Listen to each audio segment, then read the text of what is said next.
Baik, assalamualaikum warahmatullahi wabarakatuh. Perkenalkan, nama saya Muhammad Fikri dari kelas Rek A NPM 1916021027. Di sini saya akan mengerjakan ujian akhir sekolah dari Bapak Budi Kurniawan. Yakni apabila saya diberi kesempatan oleh Menteri Keuangan untuk membuat suatu kebijakan fiskal atas terkait pandemi COVID yang sekarang terjadi. Namun sebelum itu kita harus mengetahui terlebih dahulu bagaimana keadaan ekonomi yang terjadi di Indonesia saat ini. Baik, di sini saya akan menggambarkan keadaan ekonomi yang terjadi di Indonesia saat ini.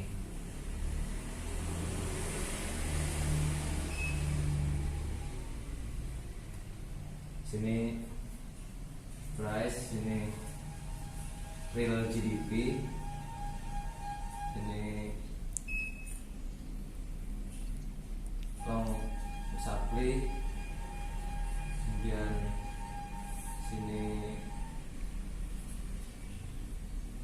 supply, dan di sini nah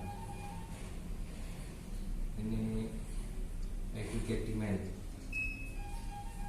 Nah, untuk saat ini keadaan ekonomi kita di sini ya, di sini karena sedang mengalami masa resesi. Untuk itu kita perlu suatu kebijakan yang dapat mengangkat ekonomi kita supaya bisa mencapai ke titik sini, titik equilibrium.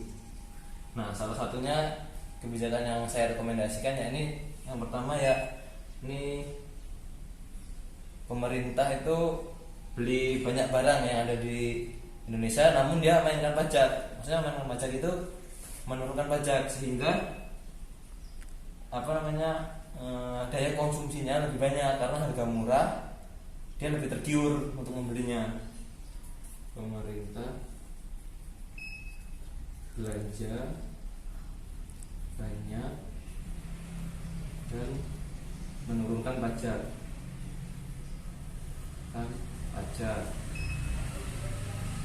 Dan yang kedua ya ini kemudian juga masih diskon banyak besar-besaran dari pemerintah, tapi dengan bekerjasama dengan swasta. Ya ini dana alokasi pemerintah itu ada yang dimasukkan kepada swasta untuk memberikan diskon-diskon yang banyak kepada masyarakatnya, beri diskon. Kemudian yang ketiga yakni memberikan BLT atau bantuan langsung tunai. Jadi pemerintah itu kan sekarang merencanakan banyak sih, kayak ini memberikan bansos, terus ngasih suplai buat anak-anak perkuliahan. Nah, dengan begitu kan uang dari mereka bertambah sehingga daya konsumsi dari masyarakat itu meningkat dan uang yang beredar di masyarakat semakin banyak. Memberikan BLT. Oke. Terus yang keempat, nah ini juga kan negara itu sebenarnya terpengaruh juga dari bank. Bank juga harus menurunkan suku bunga sehingga orang-orang yang menabung dia akan cenderung mengambil tabungannya. Kemudian apabila masyarakat ini memegang uang banyak, dia cenderung akan mudah membelanjakan uangnya. Ini menurunkan suku bunga. Nah, dan pemerintah juga seperti yang kita ketahui kan Indonesia mencanangkan bahwa akan melakukan pemindahan ibu kota.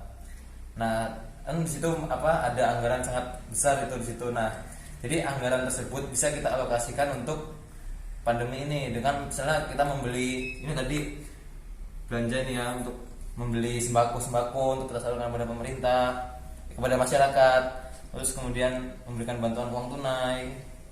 Dan ini menurunkan pajak ini, misalnya ini kita menurunkan pajak sepeda motor. Nah, sepeda motor itu kan kepemilikan pribadi itu. Jadi kayak di orang tuh yang harusnya membayar pajak, karena pajaknya diturunin, jadi ada uang sisa, dan uang sisa itu dia pegang sehingga dia akan menimbulkan daya konsumtif yang lebih tinggi pada masyarakat. Nah, di situ bisa membuat peredaran uang itu meningkat. Nah, yang harus dilakukan ini bagaimana kita menggeser kurva agregat demand ini di titik resesi untuk sampai ke titik equilibriumnya. Nah sini. Dan apabila dia naik di sini, ini kan ekonomi sudah mulai tumbuh dengan adanya kebijakan ini, kebijakan fiskal ini. Ini sudah mulai naik. Sini AD1. Ini yang disebut dengan full employment apa gitu kemarin.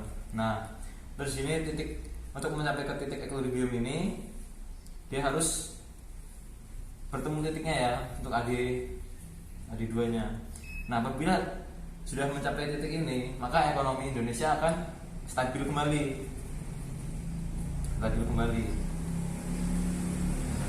Dan apabila sudah stabil, maka kegiatan ekonomi dapat berlangsung dengan sebagaimana mestinya.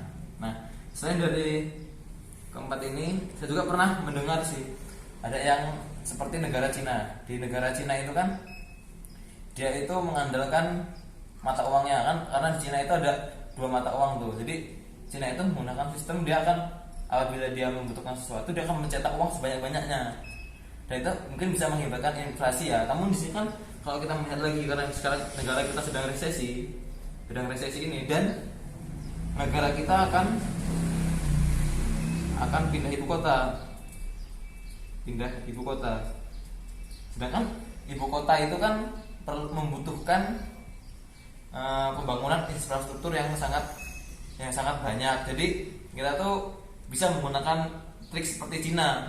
Uang yang untuk pemindahan ibu kota ini kita alokasikan untuk COVID-19. Nah, apabila ini sudah berhasil, kemudian akan melakukan pemindahan ibu kota.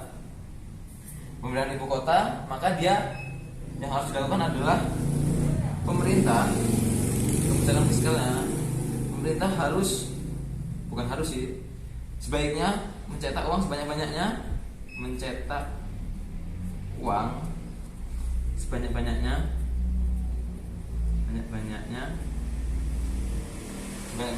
untuk pemulihan ekonomi dan membeli kebutuhan infrastruktur. Nah, jadi kan sama seperti Cina itu kan misalnya dia membangun sesuatu itu, dia mencetak uang banyak-banyaknya, kemudian uang tersebut untuk beli perlengkapan infrastruktur. Setelah infrastruktur itu terbangun, uang itu akan ditarik kembali dan akan dibakar, dihanguskan. Jadi inflasi itu mungkin akan terjadi sebentar, namun setelah uang itu dibakar, inflasinya akan hilang dan bangunan akan tetap ada. Jadi itu kehebatan dari Cina. Dan yang harus diperhatikan lagi supaya nanti setelah COVID ini selesai dia bisa beranjak naik ekonomi Indonesia, selain hanya di titik equilibrium, Indonesia juga harus mengembangkan sektor swastanya. Kita lihat negara-negara yang maju sekarang ini, dia itu lebih menonjolkan sektor swasta dan pemerintah tidak terlalu ikut campur di urusan swasta. Sekarang ini kan kalau di Indonesia itu kan dikit-dikit pemerintah itu BUMN, jadi apa-apa pemerintah ikut campur tangan terlalu tinggi terhadap pihak swasta. Yang terjadi apa? UMKM yang ada tidak berkembang. Nah, di sini tidak berkembang karena apa? Karena dana yang seharusnya untuk disalurkan kepada UMKM kepada swasta terdapat campur tangan lagi oleh pemerintah. Dan biasanya kalau pemerintah ikut campur tangan itu dia selalu mengenakan pajak. Nah, itulah disinilah letak jeleknya negara kita, di mana apabila pemerintah ikut campur tangan, dia selalu meminta bagian entah 10%, entah 20% atau seterusnya. Nah, disitulah kebijakan yang harus kita lakukan. Ini pertama, pemerintah harus belanja sebanyak-banyaknya, yang di situ harus mendukung UMKM yang ada di dalam negeri, bukan belanja di luar negeri ya, harus dalam negeri. Misalnya beli Indomie apa segala macam yang buatan Indonesia, terus sarden atau apa, kemudian beli masker kain itu yang dibuat oleh pengusaha kecil itu. Jadi UMKM kita akan meningkat, biaya produksi dia kan juga akan meningkat karena pajak yang dikenakan sedikit. Harusnya dia kena pajak untuk faktor produksi, jadi karena pajaknya dikurangi, jadi dia akan dapat memproduksi lebih banyak lagi, dan kemungkinan harga akan lebih turun, serta pemerintah masyarakat akan mudah untuk membelinya karena harga mudah, jadi terjangkau. Nah, kurang lebih seperti itu sih tanggapan saya terkait apabila saya diberi wewenang untuk memberikan kebijakan fiskal pada saat era pandemi ini. Ya, semoga pandemi ini segera berakhir dan ekonomi Indonesia akan kembali normal. Sekian dari saya. Dan lebih saya mohon maaf. Saya akhiri. Wabillahi taufiq wal hidayah. Assalamualaikum warahmatullahi wabarakatuh.